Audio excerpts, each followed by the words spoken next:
What is cracking with you, YouTube? Grassy Posse Packer. I'm fucking with you, AJ. I'm fucking with you, man. I'm fucking with you, man. Nah, this is not no Packer video. Nah, it's not no Packer video. Packers ain't doing shit right now in the free agency like the fans want them to. Pick up a damn receiver. We don't know what's going on with that, so... This is about the trash-ass Lakers, man. The shitty-ass Lakers. Who's to blame? Who's the fucking blame, though? Everybody. Everybody getting a goddamn check from the fucking Lakers is to blame. From the top on down. To the security guard that's watching the fucking players' cars in the player parking lot. They to blame, too. Don't understand it, man. Just losing games like that, just ridiculous, man. Ridiculous. You know, after the bubble, well, during the bubble, Anthony Davis got hurt, had the heel injury. You know,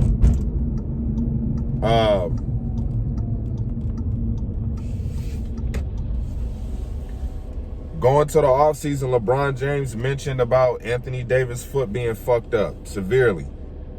He was expecting the league to start the season in January. The league had other plans because of the Christmas games. They were not gonna. No, we need the Christmas game, man. We need the Christmas game. So the Christmas jerseys had to be on sale.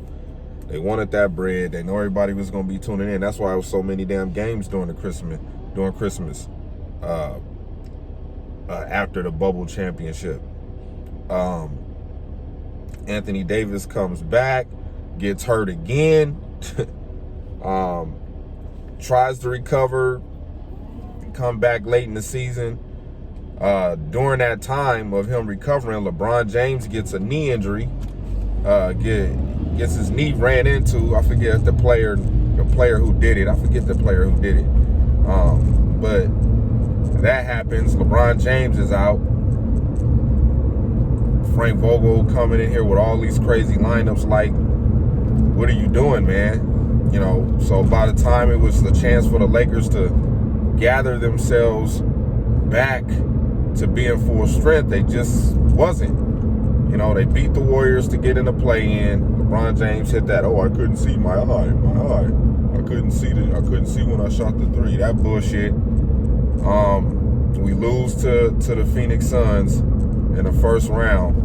You know, it kind of looked like the Lakers was gonna pull it off until Chris Paul faked his injury or whatever that bullshit was. He came back not missing a goddamn shot. Making every goddamn shot, making every damn pass, shooting at a high fucking percentage from the field in the playoffs. People forget about all that shit. You know, Lakers going to the offseason. Anthony Davis gets married, heals up, said that he had top-tier training. He put some size on, some muscle.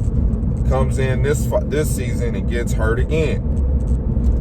Missing a lot of games. LeBron James' knee ain't what it used to be. He suffers an ankle injury, just couldn't recover. And it was just disappointing season altogether, man. Just completely a disappointing season across the board. Frank Vogel and all these fucking lineups.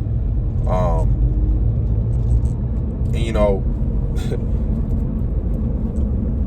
you talk about was, you know, one of the things I ran across on social media was this the worst Laker team of all time? And I was like, wow, it's really two answers to this question. It's really two answers to this question. Are they the worst Laker team of all time when it comes to record? No, they're not.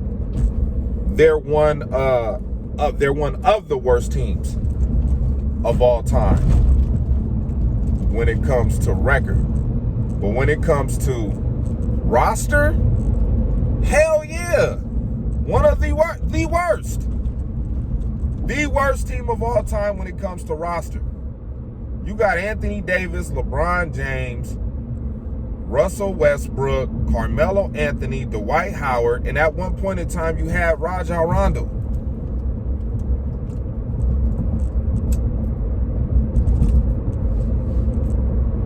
So yeah, it was the worst Laker team of all time when it comes to roster construction.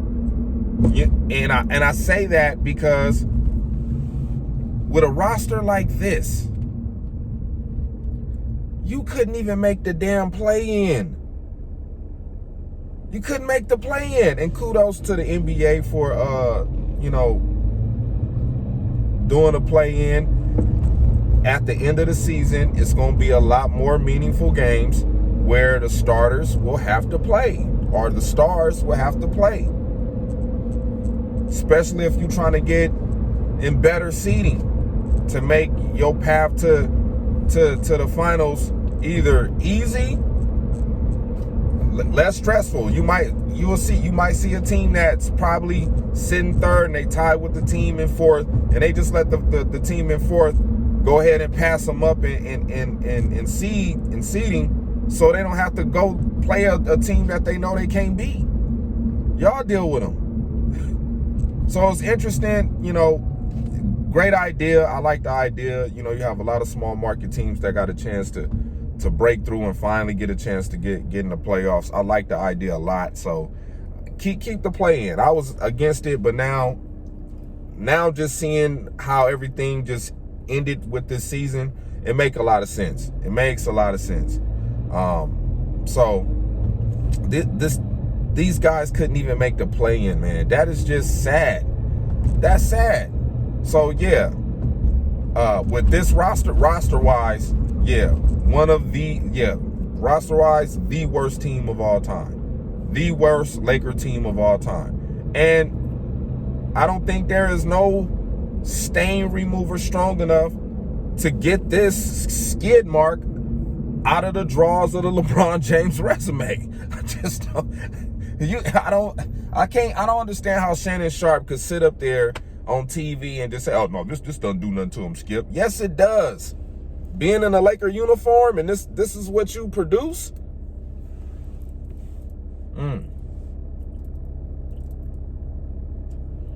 I'm not trying to fucking trash LeBron James, man, but if the shoe fits, he was wearing it this season, man. He was wearing it this season.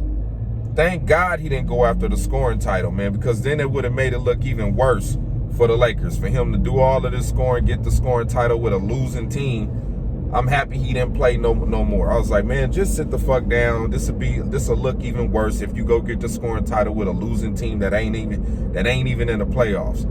If the Lakers would have made it in a play-in, then yeah, I think LeBron James would have tried to go get the scoring title. But when you know you ain't got a team that's championship ready or championship built, I understand why he set out. These guys ain't gonna take me far. I feel them. I understand it. So, we got the off season coming up. You got these guys talking about they trying to trade Russell Westbrook. I really don't think the Lakers gonna trade Westbrook. I think they're gonna wind up keeping him.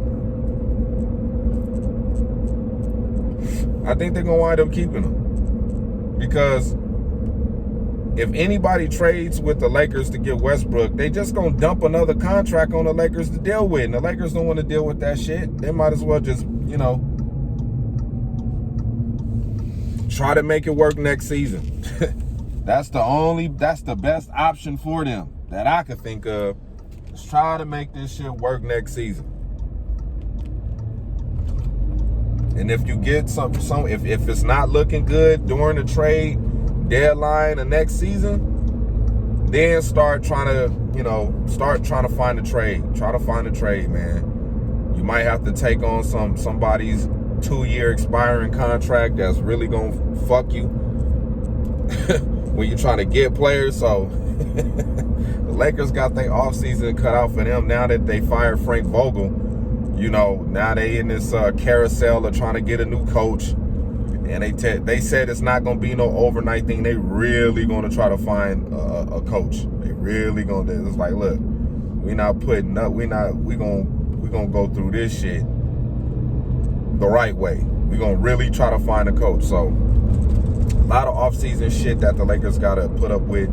And it's gonna be interesting to see how they could dig themselves out of this hole. But I'm rolling with the Milwaukee Bucks to repeat. I think they got the best team, strongest team, most solid team going into the playoffs. You know, I just don't think nobody can stop Giannis, man. I don't see nobody stopping the guy. He just too dominant. So that's my whole spiel on the deal, and I'm out.